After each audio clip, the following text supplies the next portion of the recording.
मैं 3-4 बार white belt captain और जितने भी बेल्ट्स के कैप्टन है बन चुका हूँ। और जितना मुझे इंटरेस्ट लेते हुए देखते हुए इतना मुझे मतलब सक्सेस करते हुए इस चीज़ में मैंने नेशनल और स्टेट लेवल में भी एक गोल्ड जीता है। मुझे ये इतना कुछ करते हुए देखे हैं जब सब लोग, तभी मेरा इंटरनेशनल लेवल सिलेक्शन हो गया थाईलैंड में।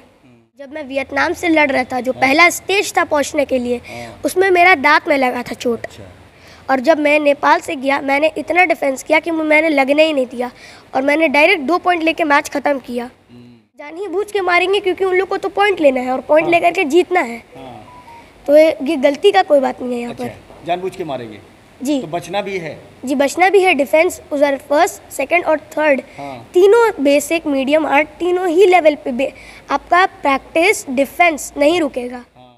I can only say that everyone would come out from the world of mobile and join this world of study, sports, these 2 thing and the most physical fitness. मैं भी जा रहा हूँ Indonesia, तो वहाँ पर भी इंशाल्लाह मैं जीत करके ही आऊँगा।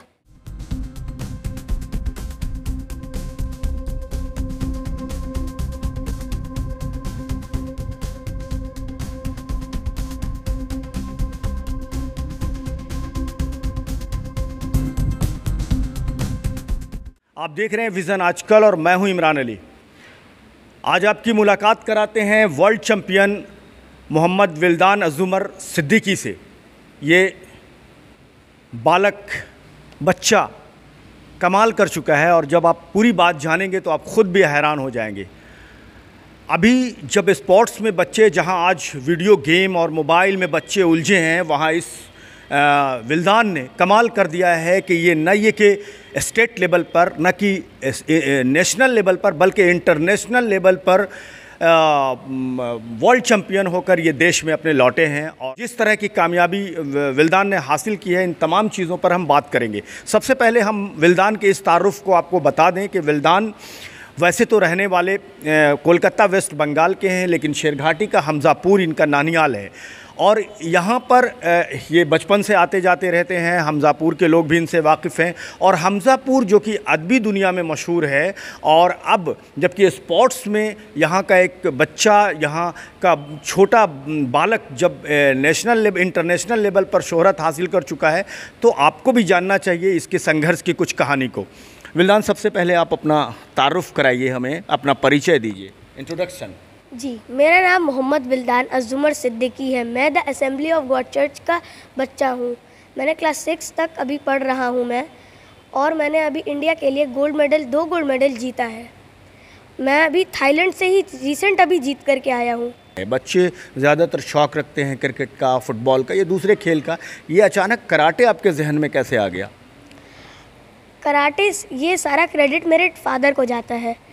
उन्हीं ने मुझको इतना डेवलप किया। क्या नाम है उनका? मेरे फादर का नाम मोहम्मद शहजाद सुल्तान है जी। उन्होंने मुझे बहुत सपोर्ट किया ये करने के लिए, इस काबिल बनाने के लिए। और रही बात क्रिकेट और फुटबॉल की, तो सारा दुनिया वही खेलता है और इस पे कम ध्यान होता है। और मैं इस कुछ नया करके इसमें नाम रोशन करना चाहता हूँ। और इसमें फ़िज़िकल एजुकेशन, बॉडी फिटनेस और डिफेंस और ताकत भी बढ़ता है। इसी वजह से मैंने कराटे चूज़ किया। खतरनाक भी तो है। खतरनाक भी है। तो कैसे आपको कभी डर नहीं लगा? इसमें हम लोग डिफेंस सीखते हैं, तो जो डिफेंस सीख चुका है उसके लिए डर नहीं होगा। अच्छा। उसके लिए खतरनाक नहीं होगा। अगर आप एक चीज़ को दिमाग में रखते हुए कर लेते हैं तो वो कभी खतरनाक नहीं होगा, आप उसको ईजिली कर लीजिएगा। इससे पढ़ाई इफेक्ट नहीं हुआ आपका?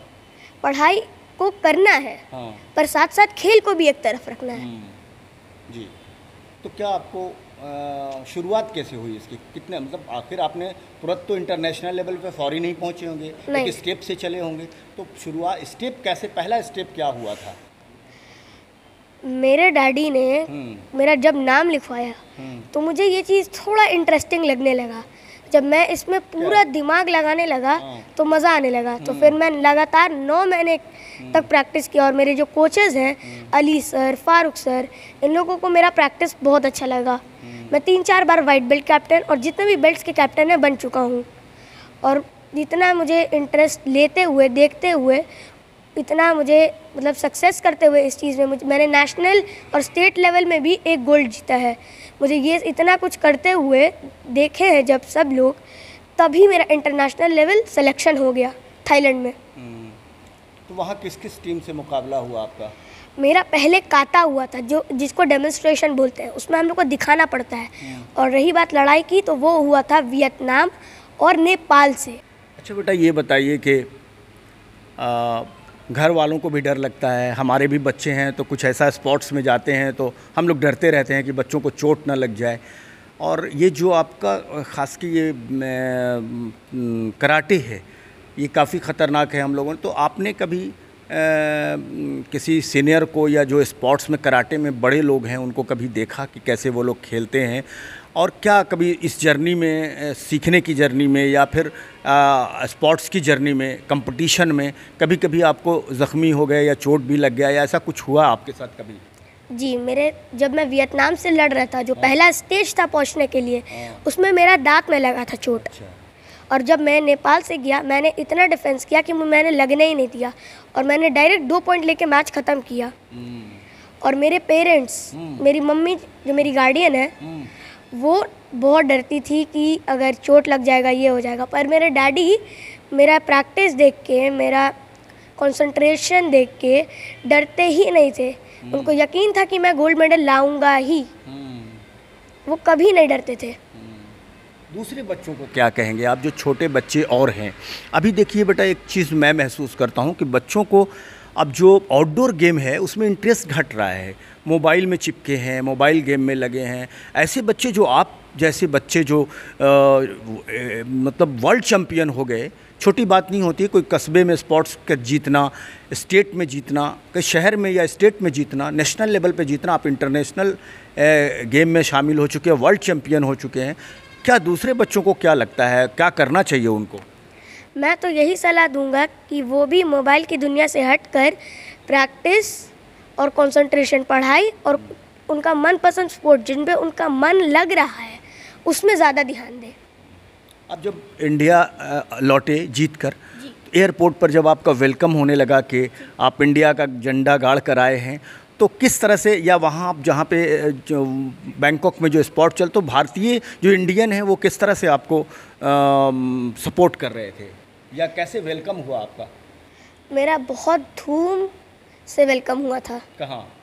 एयरपोर्ट पे। अच्छा, कितने लोग, मतलब क्या किस तरह का नारा लग मतलब, रहा था? टीचर्स के लिए हिप हिप हुर्रे, और इंडिया के लिए वंदे मातरम, जय इंडिया।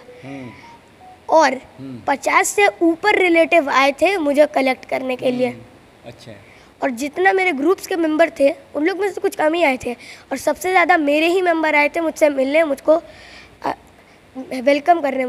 मुझे इतना रिस्पेक्ट मिला है कि मैं अभी भी बहुत मतलब रखता हूँ करेज कि मैं अभी फिर जा करके इंडिया के लिए, मैं भी जा रहा हूँ इंडोनेशिया, तो वहाँ पर भी इंशाल्लाह मैं जीत करके ही आऊँगा।